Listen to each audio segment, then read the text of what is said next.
Hi, everyone. Thank you for joining us for our new episode of Community Connection. I am Vicki Lorsha Casella, licensed professional counselor in the Lehigh Valley, joined with my wonderful co-host, Mark Kenny. Mark, how are you today? I'm doing well today, Vicki. Thank you. And yourself? I'm doing all right. One day at a time, right? I think that's where we're at. So. Yes. So for many of us individuals who have parents a little worried about our kids heading back into school, we felt that today's guest and topic aligns so well with those concerns. So we are very excited to have Astrid Pena, got the last name? All right, from Communities in Schools. She is the community school coordinator currently at Cheston Elementary School.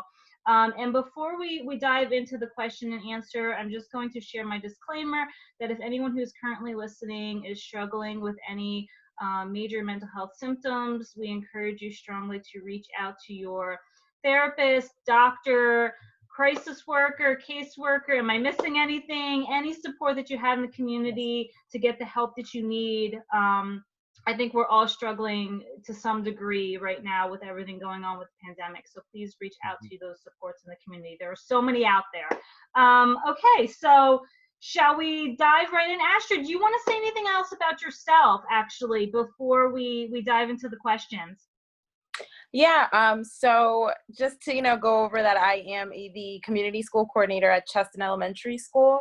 I do have prior experiences working with Easton Area High School as well, as part of the Campaign for Racial and Ethnic Justice for the Generation Next program, which is a college readiness program. So kind of still all around that community world and, helping everyone as I go. And it definitely takes a village. So that's kind of the support that I try to give everyone. So I can't wait for a great show today. That is amazing. You must love what you do. Do you? Yeah, it's interesting and it's hard work. That's one thing for sure. There's always so many parts to it. So. Mm-hmm. And this is why it's so important to come together, right? I know, Mark, and you were just saying that to each other before I hit record, the importance of just all of us being able to connect with each other and figure out new ways to help each other out. So it's great. Okay, so let's dive right in. So Astrid, what would you say, what are the best practices to engage our community and school? I think some of the best ways to engage our communities and schools, and just thinking about Cheston being on the south side of Easton, and seeing how that school is like the hub of the south side. So, the big thing is to be always kind of a part of the school, like being present. Is a big component to having that authentic engagement with schools and the communities. Just being present at even like an open house, or maybe a parent-teacher conference, or maybe there's a family game night, a football game, something that is kind of interactive with staff and as, with your families as well. I think that is a very big piece, just the family engagement, as well as, kind of that relationship. Having relationships with the staff in the school is very important. And I think anyone who's a parent that has a child that attends any of the schools within the district, you want to make sure that you're sending your kid to a good school, that you have that relationship with maybe that teacher or your kid's favorite teacher or the principal, or maybe it's that first person you see when you walk into the building. So, having relationships and being present are, I think, two big things that, definitely help tie in that community and school piece and kind of wrap it into one. That is so nicely worded. I don't think you could have answered that any better. I have no further questions. Well, then why is this partnership or the collaboration beneficial to the community members, stakeholders, and students? That relationship is very important simply because it's a different form of support. When a student is sitting in a classroom, they're learning instruction. So they don't even realize, even with their everyday, there's so much support that's coming in that they don't see that's outside of the everyday classroom.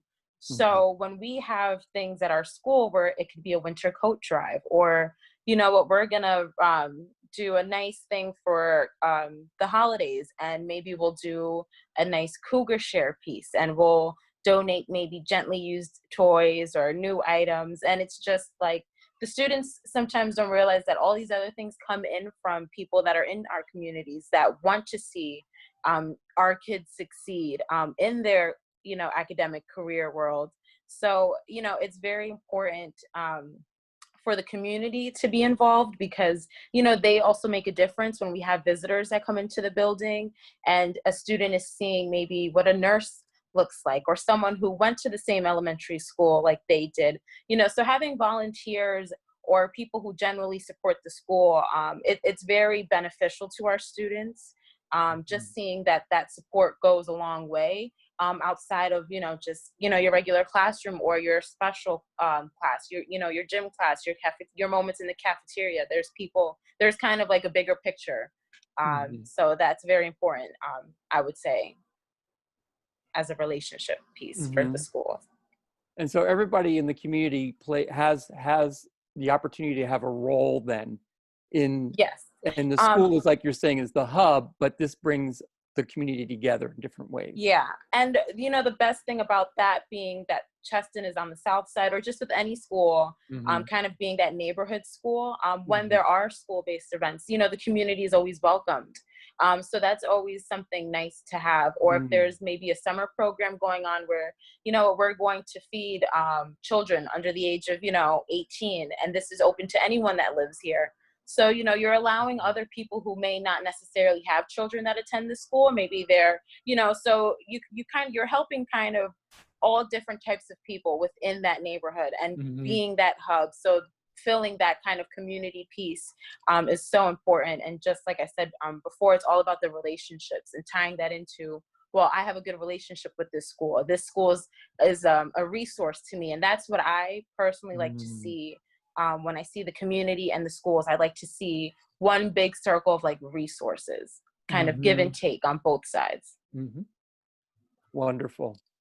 Yeah, that's Wonderful. fantastic.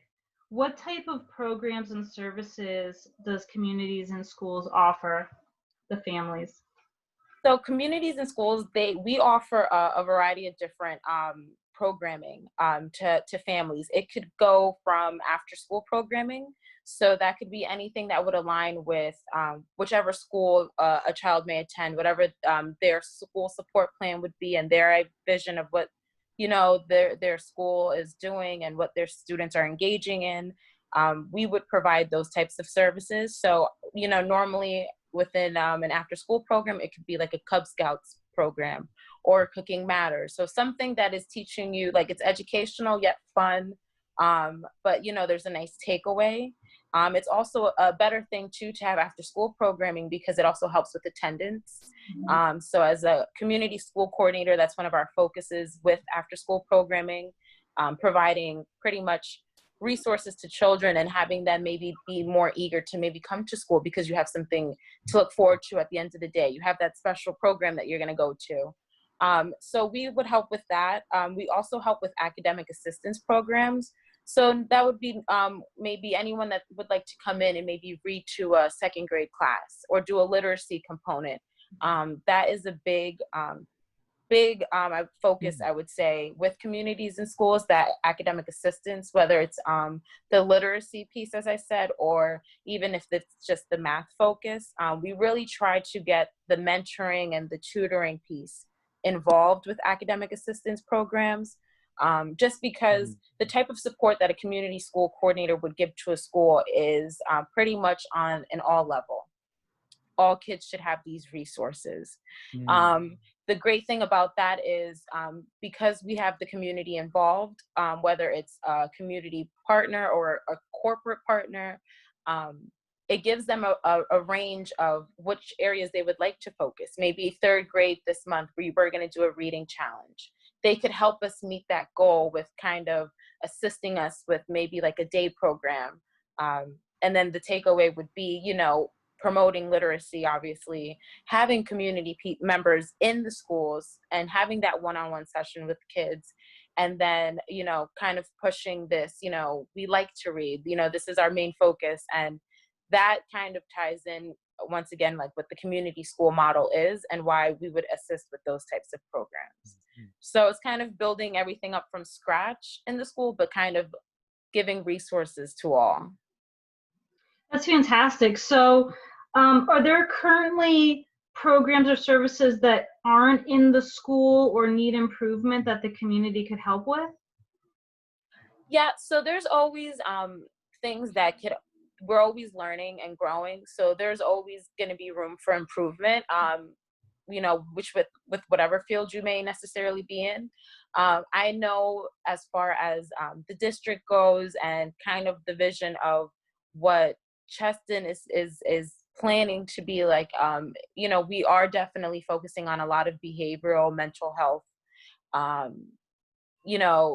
bringing those resources into the schools are very important, because as we're learning, a teacher doesn't have all the time to do everything. They have a certain time frame to work with. They have state things they have to go through. They are very busy on top of, teaching their instruction and then dealing with maybe 20 to 25 kids in a classroom. So not that they are not superheroes and can't do it all, because they can. But having these additional resources and having extra staff to kind of ease that kind of plate off of the teachers is a great thing that schools are doing. And I know Cheston is transitioning into a trauma-informed school, just as well as the district is. There's other districts that are more progressive and moving a little bit faster, but you take it day by day. It's something where it's learning. You're kind of reteaching things to educators, but the main goal is to kind of relieve that stress from our own staff and have other additional staff, support staff in the buildings, having, students get this help that they need, or, the extra assistance that they're looking for. So, whatever we may be lacking, I think personally, the district itself has moved forward in making those steps of getting those resources in and providing them to the students that need them the most. So we are getting there, and I think this new up and coming school year, it will show the difference. And I think we've heard parents, we've heard what was needed, and I think families will start to see that this coming school year with additional new staff that we have in the building. I think every therapist everywhere could agree that having a trauma-informed staff, specifically in schools, is so beneficial. So it's really great to hear that is a step that's being incorporated and seen as something so important. So that's wonderful. Thanks for sharing that. Yeah. For maybe some of our people who are tuning into this, maybe they're not familiar with that term. Can you kind of define or explain what trauma-informed focus is, and being a trauma-informed school, what does that basically mean? Yeah, so for our transition to becoming more trauma-informed, it's kind of more going back to understanding, what the students that are in our building, what they have been through, what their life is like. You come to school for X amount of hours a day. We don't know necessarily what you go home to, and it's kind of like, childhood traumas that are kind of it becomes a lifestyle. And having this, I would say this new, I wouldn't want to say new, but this kind of new approach to kind of incorporating that into the teaching world is very important, because we have to go back and kind of understand what children are going through, whether that's from a mental state, an emotional state. We have to understand, where they are, because we will not be able to help people until we meet them where they are. We have to understand that. And doing so with transitioning into trauma informed and having like restorative practices where we're kind of learning to understand who you are. Not everything should be, as an example, a behavioral issue. Maybe there's something a little bit deeper than that, that maybe we could help with. So, for anyone who may not necessarily know, that is what schools are trying to do now. We're trying to pretty much have a different approach of how things are handled in the schools, and kind of more so understanding, pretty much like if you didn't know, if you were meeting someone for the first time, I'm trying Mhm. to kind of understand who you are and everything that you kind of bring with us. Because honestly, things like that are barriers to a child's, educational career. Mhm. So things like that, as a community school coordinator, we see the barriers sometimes. And sometimes it's not just a student having a bad day and, they're failing all their tests. It's a little bit more than that. And Mhm. kind of having good judgment and kind of trying to put yourself not necessarily in their, I wouldn't say just only their shoes, but kind Mhm. of having a different way of thinking. Mhm. It's going Mhm. to help definitely change the lives of the students that we continue to work with, because those are barriers, and there's data that shows that there's proof Yeah. in numbers. So you Mhm. know the other additional services that would be coming into the school are very, very important. Okay. So really like a holistic approach of looking at the individual, or in this case, looking at the child and taking Hmm. all of the child into account Right. with the goal of helping that child then achieve whatever their purpose in meeting academically, educationally they want to go in as they continue to grow. I just listened to a recent program where, based upon the pandemic, that this is also going to be a lens I think a lot of schools are looking through as children start to come back to schools in different contexts, be it whatever the school districts decide, but looking at even just the trauma of living in this during this pandemic on top of Yeah, every it, other it's traumas. it's definitely something that I believe any person that works in a school, it's always the topic of discussion. This is something that is also a traumatic experience that people are going through, whether it's something that you have personally experienced or may know someone else that has. Mm-hmm. So it's, something that, if it was a challenge before, it's going to be an even bigger challenge now, Mm-hmm. just because we have not seen our students since March. So Wow. it's been a long time, Mm. besides it being virtually, of course, but Right. having that in-person kind of session, it hasn't been there since March. So Mm-hmm. there's a lot that is, hasn't been unfolded. There's a lot that I'm sure a lot of kids have questions about, and Yes. it's going to be a challenge. And I think that the districts, I think they have a good different plans set in place, and I think their main focus across the board is going to be just how the kids are doing. Yeah. So, and, the teachers need that too. The teachers, they need it Right. themselves just as much as, the kids do. So, I hope that with everyone, going back to school, that, those are our main focuses, you know. Yeah.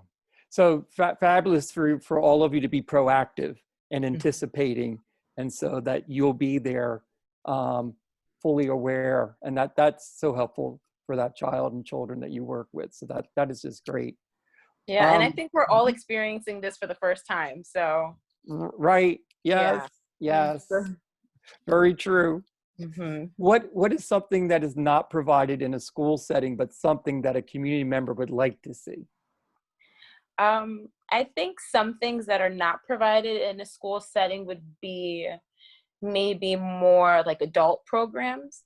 Sometimes I find that to be something that a lot of community members would like to see, whether it's like a dual English language kind of program, or maybe a GED program, Mm. something more for like adulting, like the adult programs. I always usually get a lot of feedback when it comes to maybe an event where a parent's like, hey, do you guys normally do this? So I think a lot of school-based events are usually geared towards, obviously, the students that attend. Right. And for the most part too, probably some parenting programming and things like that. But I think that would be something that a community member would definitely want to have in a school.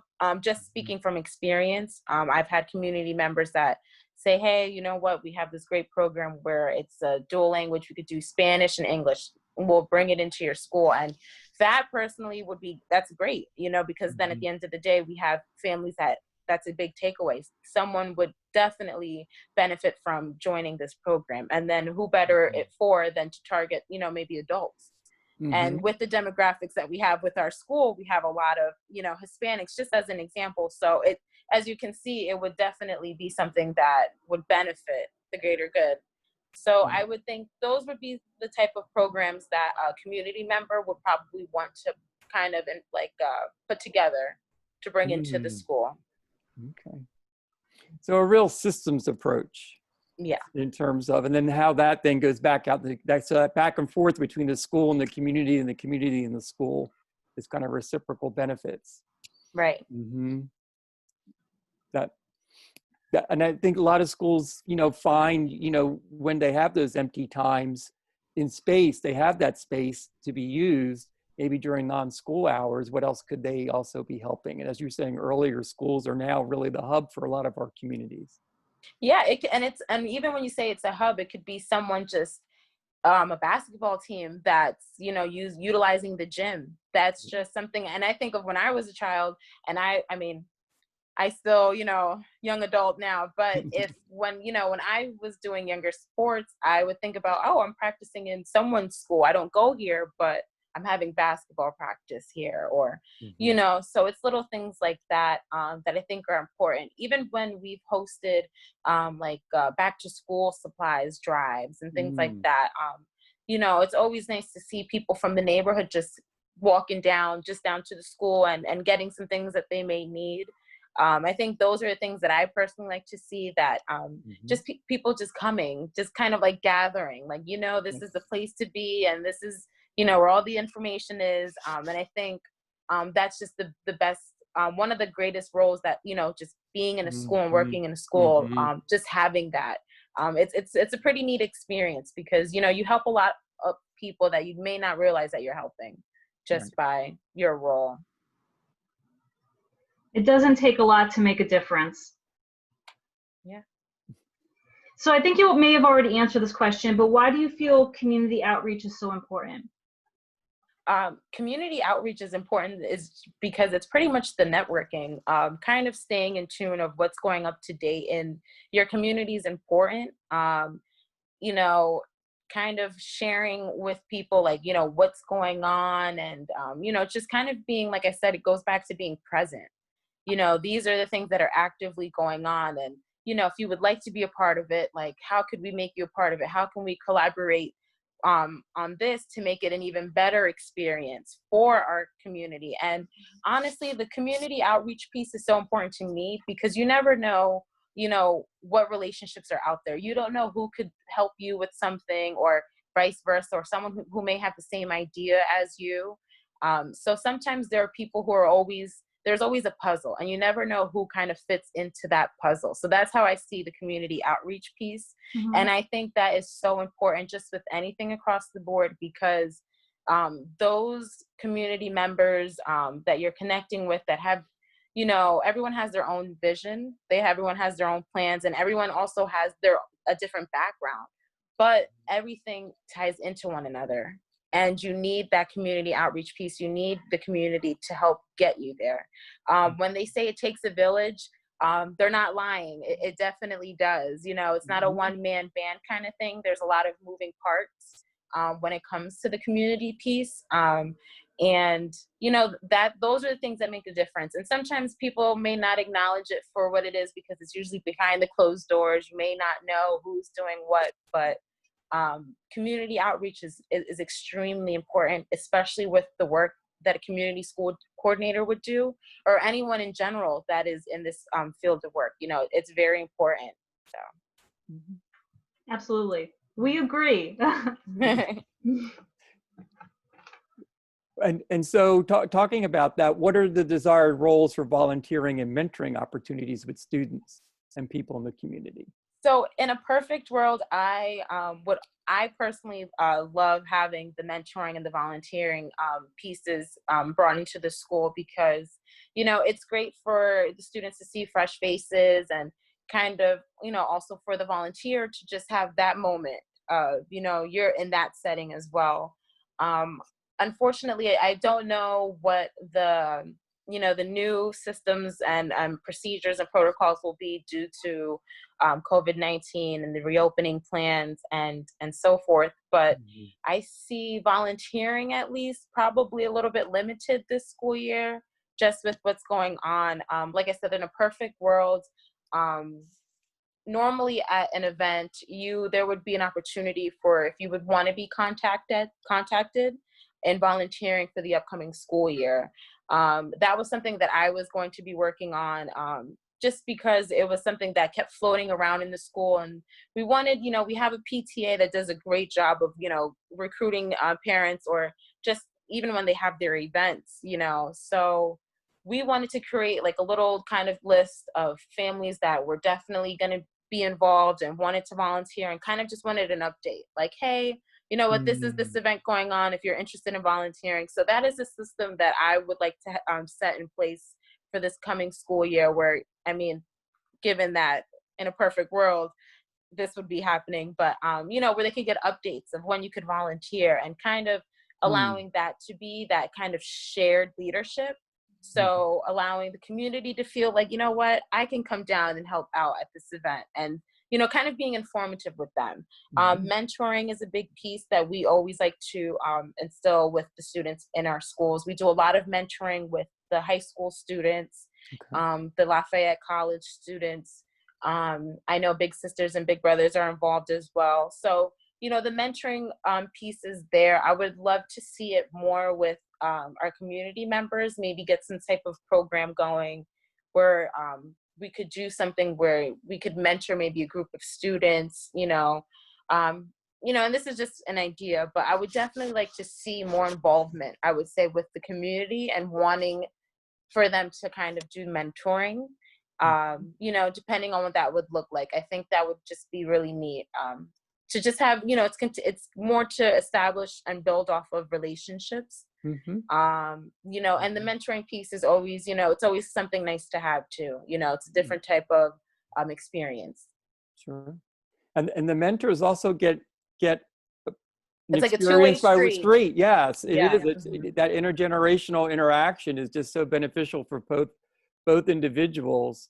It's again, like your theme throughout this whole conversation about relationships, and just the saliency of relationships in terms of our well-being overall. And sometimes that intergenerational can be very helpful in people's lives throughout their lifetime, and then they know to look for mentors later on, then, because they see the benefit of having a mentor, and it's a skill they can take with them going forward. Wonderful. And great idea. You never know what your mentor in school is going to be connecting with you later in life, right, Mark? You never know. Yes.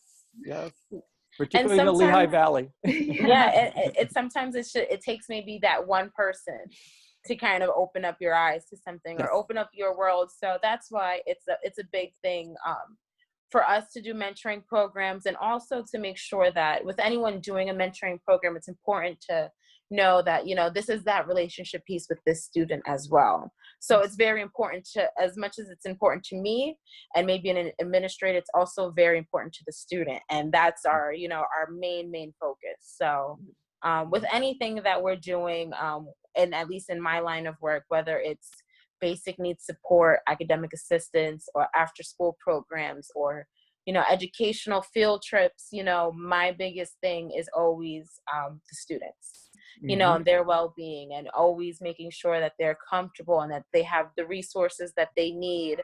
And that's just across the board. So I really, I'm so happy that, I was invited to join this podcast, because, what better way to continue to collaborate on more community work with the community-based podcast. It's just, it's great work. And I truly, we are very grateful with all the support that we do get at Cheston. And that's just, from me being there, our staff working with Mr. Yanders, Mr. Killen, they have a great team. And, without the help of our community as well, I think, we're grateful in both ways. You know, we enjoy having the community come to the school. We enjoy Crayola coming to the school. We love when anyone wants to volunteer or come in to read.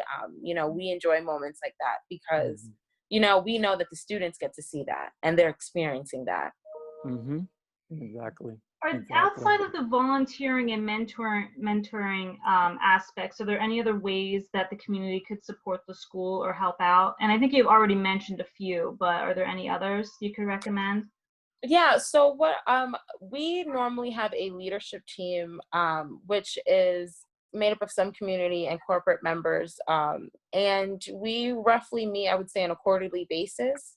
And a part of my new initiative for this school year is to see how many more people we can get involved, that would be community based, so we could continue to collaborate, share ideas, and kind of come up with things that we would like to implement into the school year and things like that. So I am currently going to be on the lookout for new community members that may be interested in joining, or even possibly creating something where it's a Cheston team of maybe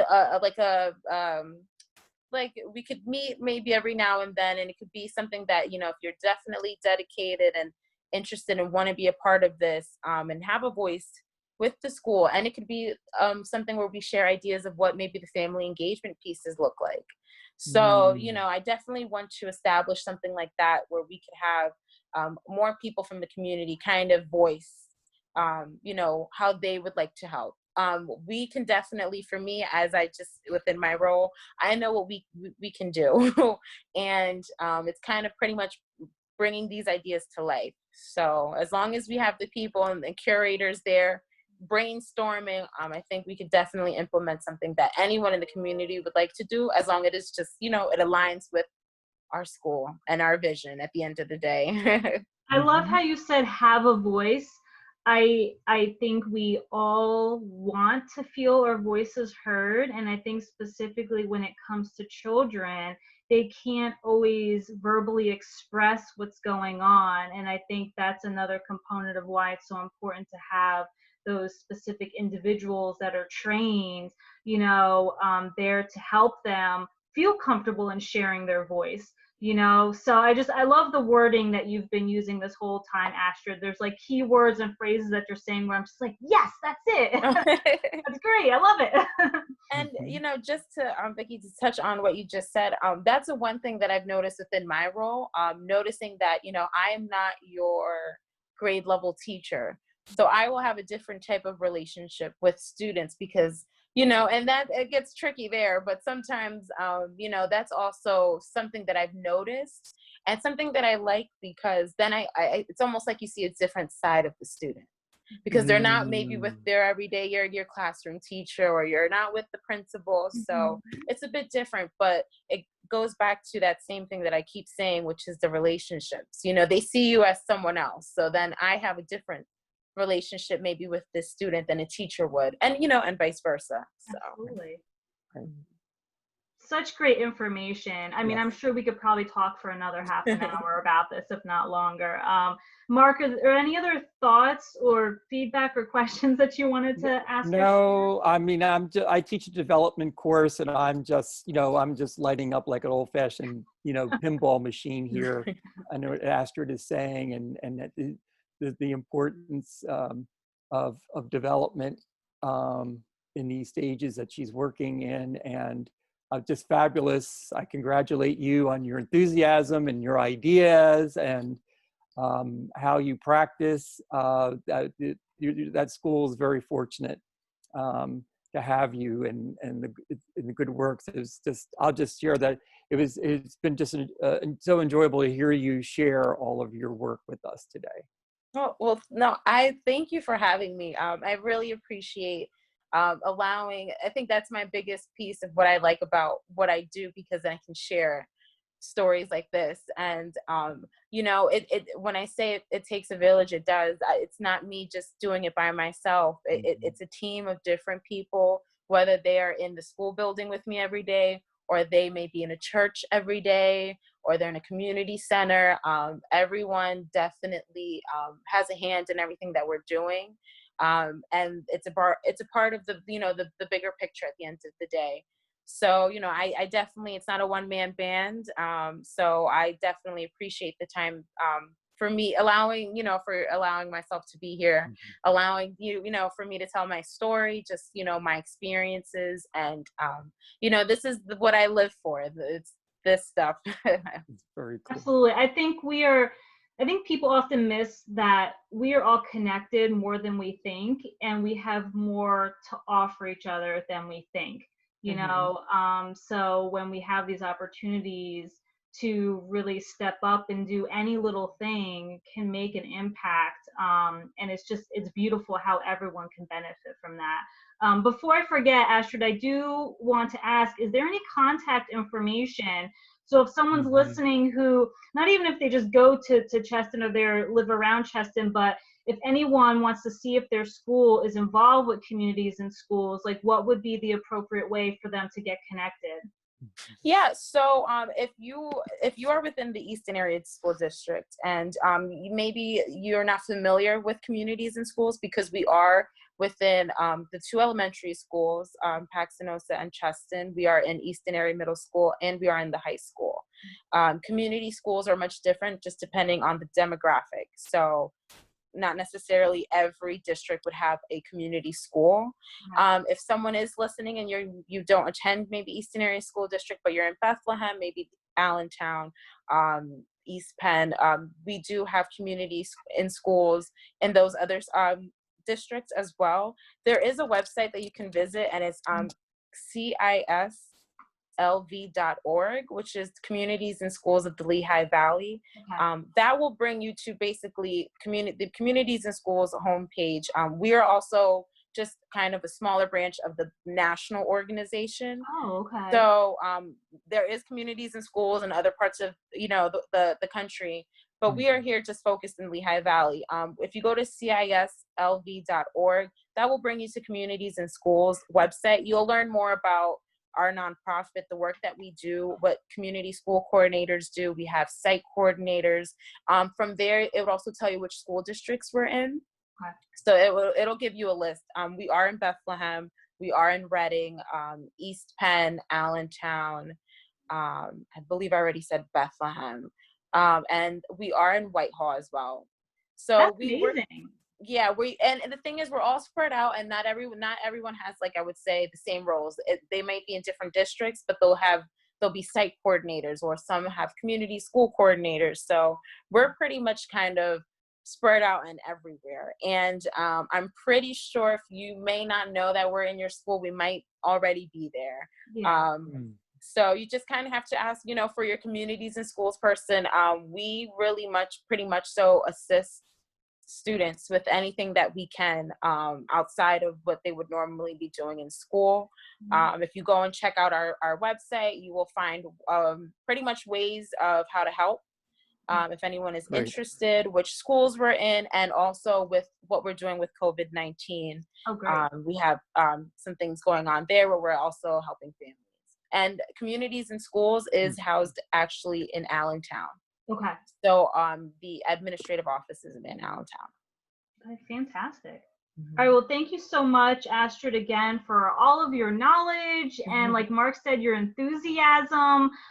It's fantastic to hear the things that you're planning on doing with the schools, with the kids this school year, which is so needed, I think now more than ever. And Mark, of course, thank you for being such a wonderful co-host for this new episode. I'm excited to share this with the community. Yes, me too. Very much so. All right, thank you to our listeners, and please feel free to contact Communities in Schools for all of your concerns for this upcoming school year. Thank you, everyone. Thank you. Thank you. Bye-bye.